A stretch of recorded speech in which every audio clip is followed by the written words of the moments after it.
My name is Hannah, and this is my year of less stuff.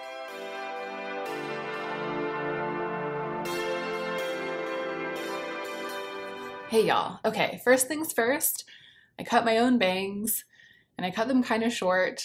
If you don't like it, I don't want to hear about it. Here's the thing about my bangs. They grow really fast. They grow so fast. And so I just decided I might as well like go for it. I'm sure that I'm going to have to cut them myself several times as the weeks wear on. And I just decided to like err on the short side rather than the long side. So it would be a longer length of time before I had to cut them myself again. I know that they look a little bit short. I don't mind it actually. I don't mind this look.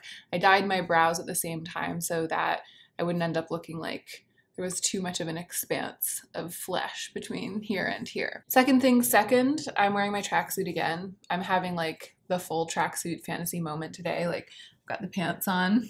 I often wear the tracksuit pants with other tops. I'm often wearing the tracksuit pants when I'm sitting here filming, but with other tops. But today we're living the dream, head to toe. Velour. Third things third, I'm filming my empties video, and these are my empties. It isn't really on track to be like the most robust empties video in the history of YouTube or even the history of my channel, but there are enough here for a video. I was actually planning to do some overhead filming today. I was gonna set the camera up overhead and then film like maybe like a relaxing, calm video where I'm swatching all of my eyeshadow palettes. I was thinking about doing that. I've had a lot of requests for more like build your own palette type videos, like building palettes out of my singles or just playing with my singles, duping the vibes, things like that. So I think I am going to set the camera up overhead and do a spate of overhead videos soon. I was planning to do it today, but then I started doing my makeup and I was like halfway through this elaborate sort of smoky reddish glitter eye look, and then I was like, wait, I wasn't gonna even film my face today. And then I finished the look and I was like, I think I'm gonna film my face because I put on this makeup and I might as well. I was planning to not film my face because I was gonna let my bangs relax for a couple of days.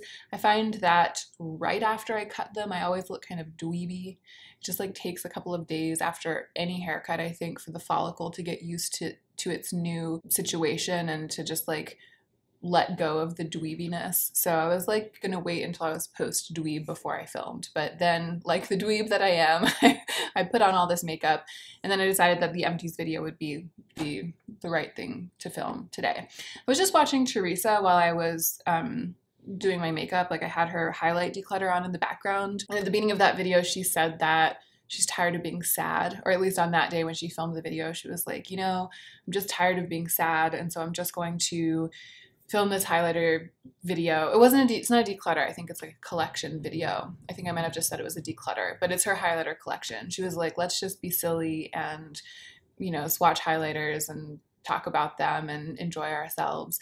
And I really appreciated hearing that from her. I feel like both ways about it. I feel like it's okay to be sad. I've had a couple of bad days, just the past couple of days I've been feeling like I couldn't pull myself up out of it.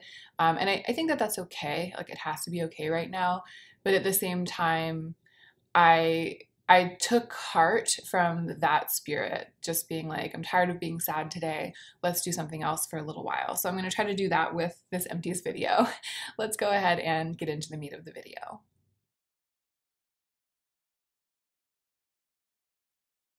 I'm tempted to say that I actually kind of feel like I did a pretty good job with my bangs, but I know that if I do that, then when I see the footage, I'm gonna look like extra dweeby and I'm gonna regret having said that. But in person, just like between me and the mirror, that's how I feel. I am going through in no particular order as I've been doing lately with my empties videos. And the first thing coming out of the bin is the Aaron's Faces Peppermint Sugar Body Scrub. I'm not going to go on at length about this because I went on at great length when I put this through my reckoning, when I decided to keep it. If you will recall, in that reckoning, I talked about how this makes me feel very, very cold when I first put it on, but then my body temperature, my internal body temperature adjusts to warm me up, and it's like this flipping of the switch, and I feel all delicious inside when that happens, and I love it. At the beginning, when I first started using it, I thought I wasn't gonna like it because I thought it was gonna make me feel cold, and I don't really like being cold. but I have ended up loving it. I used the whole thing up. The very last use of it, I was taking a really hot bath, like an ultra hot bath. I've been taking more baths lately. I love baths, and I think a lot of times I just don't have time for them. Like the night gets too late and I don't have the time. When I take a bath, I like to put up my laptop and like watch a movie or watch YouTube and just like really be in the bath for a super long time. I don't take baths to like clean my body. I take baths as sort of like a half meditation type of situation, just like a little retreat. During this time when we've been at home and our schedule has kind of been just like curtailed or contained by the fact that we can't leave the house, I've ended up being able to carve out more time to take more baths. And also, our bathroom is the only room in our house that has like a door that you can go into and close. So a protracted bath inside the bathroom with the door closed, it's like a way of having a little bit of actual physical alone time. And Joe and I have done a really good job of giving each other like mental space and quiet and the sort of fake alone time that we need to do our work, but there's nothing that beats like actual alone time where you're alone in a room. And for me right now, it's a bath. So I have been bathing a lot more, and I've been doing some like running super hot baths to like kind of shock my system into really relaxing and sweating out a bunch of sweat and drinking a lot of water in the bath. So the last time I used this, I was so hot. I was in the bath and I was just like, which I love. I'm not complaining. Like I love a super hot bath. I'm one of those people who loves like a really, really hot tub. I love being super hot like that. It was like a relief to put this all over my body under the water inside the bath and feel it cooling me down. And the coldness of it, the first wave of coldness on that occasion wasn't unpleasant at all. So I feel like on the last use, I found like another really amazing way that this can be mobilized in like my general bathing and body care routine. So I'm sad that it's gone. This ended up being a great product for me. And it smells so good. And it makes my skin so smooth. I see a bunch of serum shaped bottles in here. I'm going to pull them all out and talk about them all at the same time. There is some makeup in this Empties. It's so exciting. I'm always excited when I've like used up an actual just like practical full-on makeup product and use it all the way up. So I'll try to save that for the end because I feel like it's the treat. So I finished this 111 Skin Cryo ATP Sports Booster. It's just a serum that's being lavishly advertised as like a post-workout serum. I don't know what that means, but it's just like a hydrating and skin balancing serum that I was going to declutter. And then I looked it up and I saw that it retails for $160 and I was like, might as well use it up. And my skin did like it. Like I felt like I had balanced, calm skin while I was using it. I also felt like I was more inclined to use it more frequently and more lavishly and to like not cut corners in my skincare routine with regards to this, because I was aware that it's something super fancy and that for some reason they feel like they can ask $160 for it. It just made me like more faithful to it and it made me use it more faithfully. And that's a good thing because sometimes I just am like, I'm just going to put on a face oil and a cream and go to sleep. But with this, I was like, ooh, I'm going to put on my $160 serum like twice a day, every day, you know? But of course, I wouldn't buy it. I wouldn't buy it again. It was something that was given to me. My friend Simbri got it in a PR and she didn't want it, so she gave it to me. It was fun while it lasted, but I can't say that I feel like I know exactly what it did for me, except that it just like helped keep my skin balanced and hydrated. I don't know. It was fine. I was grateful to have it, but I don't miss it. Like I saw it in my empties and I was like, oh yeah, that thing. Forgot about that thing. I have like less than a spray left in this Connie Rose Tone Balancing Facial Mist. I'm gonna use it right now. It smells so good. Yeah, that's pretty much it. I might be able to do that once or twice more, and I might try to remember to do that before I actually recycle this bottle, but it's just a face mist. It's not a setting mist, but I love the smell and I love the sprayer. I believe that this came in the Velvet Report box that was sent to me as PR a while ago. Velvet Report's kind of cool. They curate boxes of, I believe, vegan beauty products. And it's a small independent brand and the owner is really lovely and sweet. So I really like Velvet Report. And this is one of my favorite things that they sent me in the box. So it was great. It was great while it lasted. I feel like when I had that, I was more inclined to reach for it than for my other sprays for some reason. And the rose smell is very fresh and real. I used up this hyaluronic acid serum. It was from Timeless. I think that this was given to me at the Timeless booth at BeautyCon last year, and it's great. It's a very, I would say it's actually my favorite, just straight up pure hyaluronic acid serum that I've ever used. I like it better than the one from Glossier, and it's more affordable than that one. I like it better than the one from The Ordinary. It's much less sticky, less thick than that one. I guess that those are the two that I can like remember off the top of my head. But if I were going to go out and buy for myself like a straight up hyaluronic acid serum, this is the one I would get, the one from Timeless. But I'm not inclined to do that because I'm trying to just have like fewer steps in my skincare routine overall. And so single product serums like this aren't like what I'm looking for right now. But I do think that a straight up hyaluronic acid serum is a great thing to have, especially if you're like a skincare minimalist and you really just want like one or two ingredients and hydration is one of your concerns. And this is a really, really good one. Speaking of Timeless, I used up my Timeless Vitamin C Serum. This was a while back actually because I reordered it, it came, and I've been using the new one for a while. Let me grab the new one out of the fridge though because it's new packaging and I want to show it to you. There's some drama going on over at the window because there was a dove out on our little balcony eating some birdseed, and then Sadie jumped up onto her perch and scared it away. And now she's like, where did it go? So this is the new packaging for the Timeless Vitamin C Serum, and I really love it. It's an airless pump. So it's just, you're not exposing the serum to lighter air when you pump it out. I find that the one drawback is that the pump pumps a lot more on one pump than I need.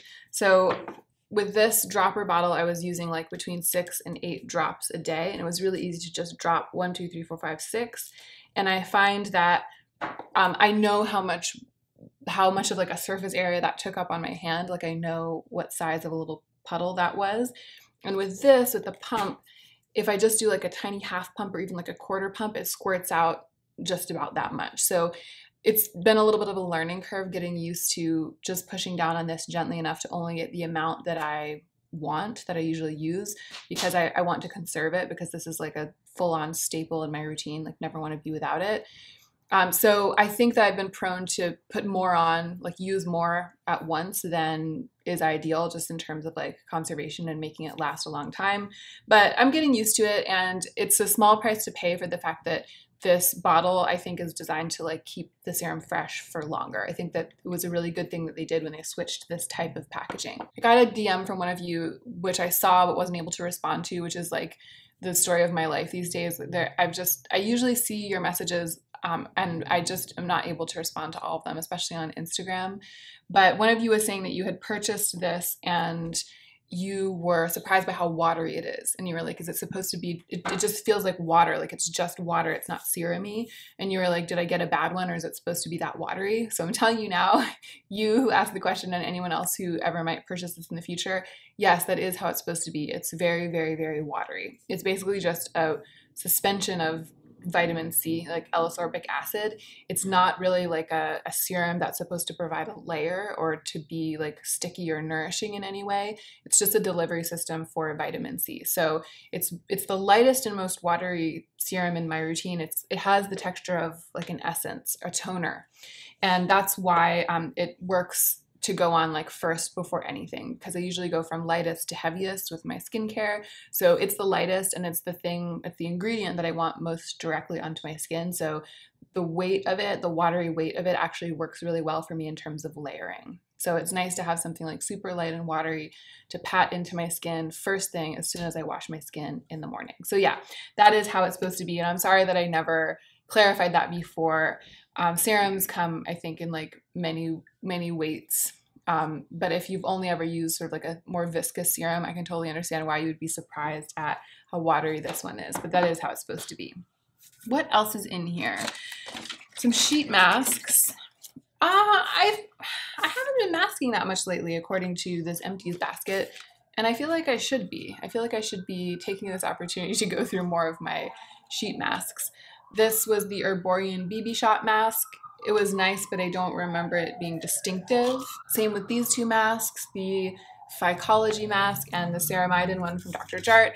Of the three of them, this is the one I would most eagerly use again. I really like this Dr. Jart Ceramidin mask because the serum is like creamy. It's like a milky, creamy, sort of thick consistency rather than being like a thin watery thing, and I just quite like that. It's designed for very dry skin, which is what I have. There is an empty little like mini size pack of the Kogan Dough Cleansing Spa Water Wipes in here. I've said this before in empties videos, but I've never bought makeup wipes and I never will. Like, I just don't think that it's like an effective way to remove one's makeup, and I also don't like the waste that they produce, but I am sent or given wipes in PR from time to time, and I do find them very useful for like removing swatches when I'm doing swatch videos. I think that I used up a lot of these when I was like doing my lipstick swatch videos, for example, so I end up finding them like a useful tool as an influencer, but when I am not receiving any in PR, I'm not buying them myself. I only had this because it was PR. And they're nice. As wipes go, as far as I can tell from the few different brands I've tried out for free, they're nice. But again, I mostly use them for like the utilitarian purpose of swatching and not really as they're intended to be used, like not really on the face. So I said that I hadn't been doing much masking, and I haven't been doing much sheet masking. I was talking about sheet masks specifically. I do feel like I should be using this time to employ more of my sheet masks, but I have actually been doing a lot of other kinds of masking. And masks, this is a category of skincare that I also don't like eagerly purchase myself. I just feel like masks aren't the step in a skincare routine that have the biggest effect on the health of one's skin, and they tend to be priced as if they are. So I don't tend to think of face masks as a very good investment.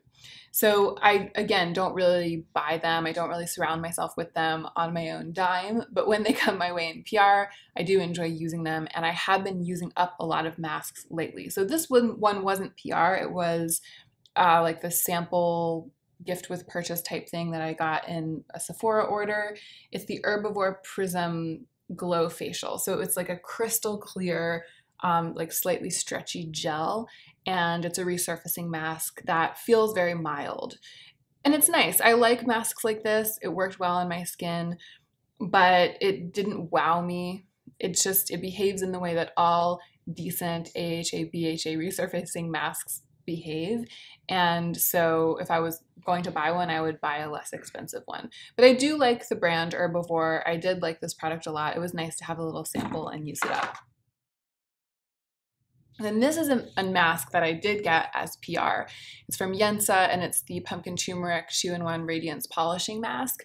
I do like this mask, and I've had a lot of little samples of it that have come my way from various sources, and then I've had this big one that was PR. It's basically like a really heavily sugared mask. So it's like a gel with a ton of sugar in it, and it's really occlusive. Like the sugar is just like, it really feels like it's moisturizing and trapping in moisture, and then the grains of sugar are somewhat polishing. So it's sort of like a 2-in-1 for me. It's a moisture mask, and it's also a slightly physically exfoliating mask without being too harsh. And that's why I like it, but I consider it to be very, very mild. Like it feels to me like its most powerful ingredient is sugar, and sugar isn't that expensive or unique of an ingredient. It's just like, it's like a sugar mask. It almost feels like I could make something like this at home. It doesn't feel like it has like active ingredients in it. It just feels really like nice and easy to use, and it smells good and it feels good and all of this stuff.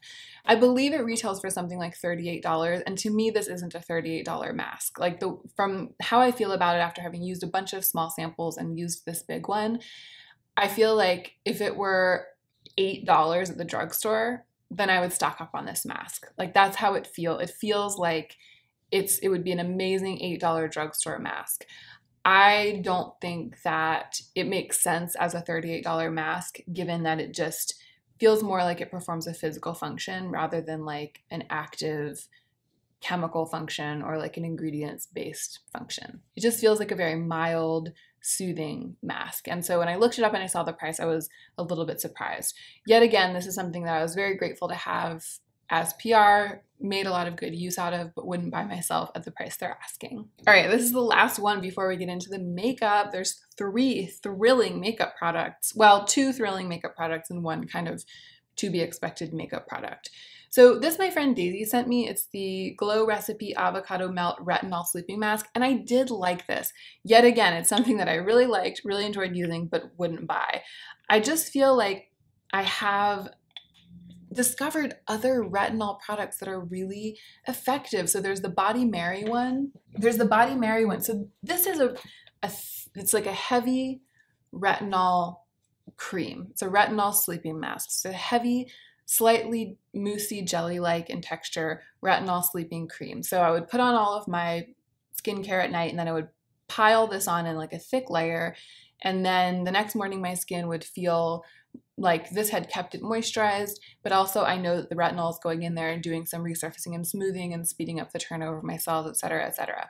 And my skin did respond to this in the way that it responds to a nice retinol cream. It was good. It kept things moving. It was good for my skin and I liked it. But this is a Glow Recipe product. It's like fancy packaging, really smells good, all of this elaborate marketing, and it's priced accordingly.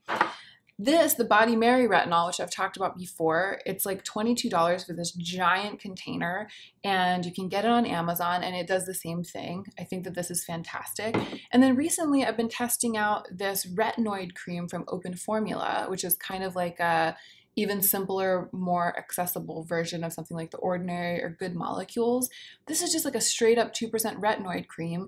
It's incredibly inexpensive, and it does the same thing. It does the same thing as all three of them. I just dropped the Body Mary one on the floor, but I'm just gonna leave it there. It's fine, it's fine. We're moving on. I like this one equally as well as the Body Mary one. It's a much smaller bottle, clearly. Now I feel like I have to pick it up so I can compare the size of the bottles. It's a much smaller bottle, clearly. This is a 1 fluid ounce bottle, and this is a 3.4 fluid ounce bottle. So I'm not sure how they would price out because I don't know the price of this off the top of my head, but I bet it's something like $10. Like I bet it's inexpensive. And it feels really powerful. It feels like it's working. I've worn it to sleep a bunch of nights recently, like almost every night, just skipping one night every 3 or 4 nights. So I can get the effects of it, learn the effects of it. And it's very effective. It really does feel like it's smoothing. It's helping to clear out my pores. And I just feel like, why buy this when these exist? For me, that's how I feel. If you feel like all of what this offers additionally, meaning like the luxurious experience and the exciting color and how pretty the jar is and all that stuff, if you feel like that's worth paying for, then it would be worth it to you. But for me, these are where it's at. Let's talk about the makeup that I used up. I'm going to tell you the most unexciting one first, the least exciting one first. And that's just this highly rated mascara from Milani. It's not an unexciting product because I'm very excited that I discovered this. This is currently my favorite ever drugstore mascara. It gives me the volume and the length. It gives me the fluffy spiders that I like. And I would happily buy this again if I didn't have another mascara in my arsenal. Really, really glad to know that this exists and know how well it looks and be able to suggest it. I like this way better than L'Oreal Lash Paradise. I don't know why this hasn't gotten more hype. Now here are the two that I'm really proud of. This was a piece of PR long ago. It's the Yves Saint Laurent Touche Éclat High Cover. So Yves Saint Laurent came out with, first of all, they expanded their shade range of the original Touche Éclat, which is really exciting because now the lightest one is light enough for me.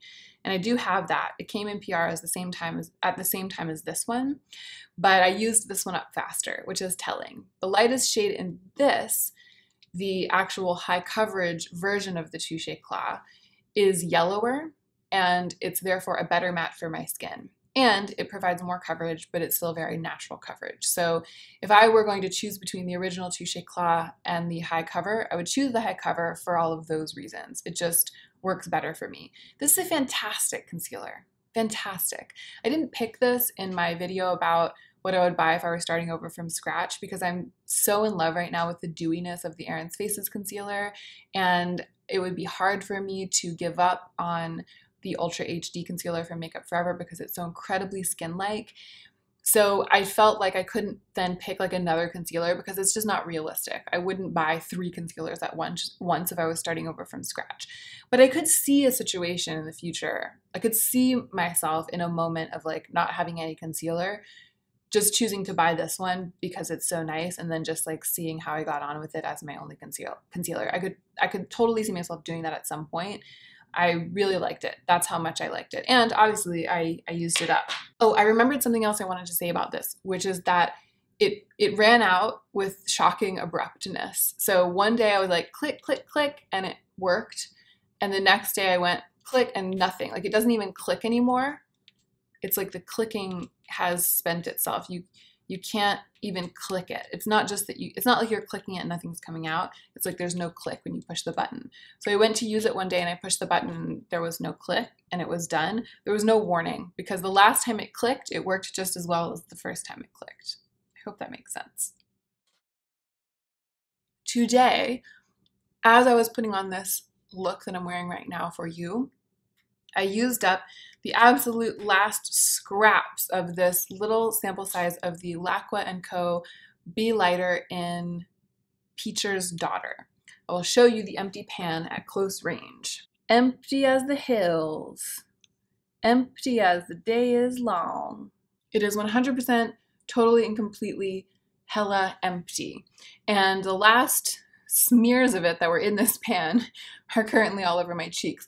I mixed it a little bit with the ColourPop blush stick in Roosevelt, so it has a little more color on my cheeks right now than the straight product. But there is some color in the straight product, and I did use it from time to time without mixing it with a blush. I frequently used it that way actually, and especially in person, like without the beauty lights, it did provide some color. That's why they call it Be Lighter. It's like blush and highlighter, blighter. Blighter? Isn't blighter like that blighter made off with my last apple? Like, isn't that like a thing? I don't know. I just feel like it needs better branding. But I love this product so much. And I think that when I've whittled away somewhat at my blush and highlighter collection, I can totally see myself purchasing this Laqua & Co. Blighter. Again, I can totally see myself repurchasing this blighter. The thing that I like about it, I'll say for those of you who have never heard me talk about it before, is that it looks almost greasy in its shine, but it gets dry. It doesn't stay movable on the face. It sort of, it doesn't like set down and just like dry on your face like certain cream shadows maybe do, or like a liquid lipstick or something, but it doesn't stay tacky or fluid or oily or anything. I really like how firmly it adheres to the face and how well it stays throughout the day. That's why I love it so much. It's like that perfect balance between being a product in a pot that you can stick your brush into that looks very wet but doesn't actually feel and stay wet. It's the best thing along those lines that I've ever found. And that is it. Those are my empties right now. Those were my empties. Oh, we get to do the year of less stuff thing of crossing all of these things off on my stuff out. I've earned stuff out with using up these things. It's funny that I'll talk about this more in my check-in, which is coming soon, but the pandemic has kind of made the year of less stuff seem less important. It's not that I'm not doing it. I'm still doing it. Obviously, I'm still marching towards less stuff, and I'm still going to end the year with fewer things than I started with. It's made it seem less, it's made it less stressful. It's made me feel less obsessive about it. It's really put it in perspective as just like this project that I'm doing. I'm just seeing how it goes, which I've been saying all along. All along I've been like, I'm just seeing how it goes. I'm not obsessed with the numbers. I'm not trying to force myself into anything. I'm just seeing how it goes. But I've been feeling like a lot of internal pressure and a lot of pressure from some viewers to like have it be perfect and have it be like that. And it's been this like thing for the first couple months of the year. It was just like, oh my God, like how's it going to work out? How's it affecting me? And I don't feel like that at all anymore. I'm still doing it, but I'm doing it in the context of like much larger scale, more important things that are going on in the world. And so it's almost like it's finally occupying its proper place in the landscape of my mind and of my life. That said, it's exciting still to be able to cross some things off of my list. So I'm going to go ahead and do that right now. It's 15 items in my empties this month. And I marked them on my stuff out tally column on my tally column sheet. And that is it. Let me know what you think. Let me know what you'd like to see in the coming weeks. I've got to film those overhead videos. I'm going to film my check-in. I'm going to film my video about what I spent my budget on in March. And then it's going to be a new month, and let me know what you would like to see me do. Thank you for watching this one, and don't forget to take extra good care of yourself this week so that you can be the most effective version of yourself as you do your work in the world.